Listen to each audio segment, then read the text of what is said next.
Hi everyone, এখন বাজে রাত ৯টা মতো আর আমরা ফিরছি নিমন্ত্রণ বাড়ি থেকে। ফেরার পথে রাস্তার একটা দোকান থেকে আমরা আমাদের ডিনারটা নিয়ে নিলাম। এখন তো অনেকটা রাত হয়ে গেছে, তাই রাতে আর রান্না করব না ঠিক করেছি, বাইরের খাবারটা দিয়েই কাজ চালাবো।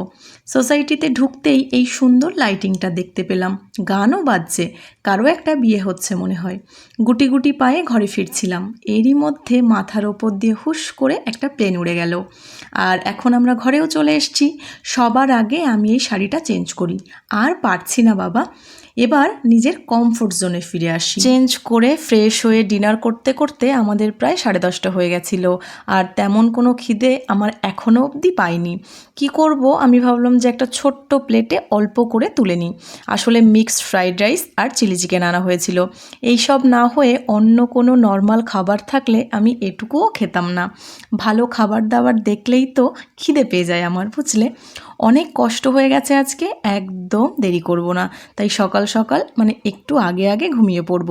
এই দেখো, আসার সময় আমি এই আর্টিফিশিয়াল হ্যাঙ্গিং প্ল্যান্টটা নিয়ে এসেছিলাম টিভি ইউনিটের সামনে রাখবার জন্য। সেটা সাজিয়ে রাখছি। বাহ, খুব সুন্দর লাগছে। এবার ঘুমোতে যাই, বুঝলে। কালকে দেখা হচ্ছে। টাটা।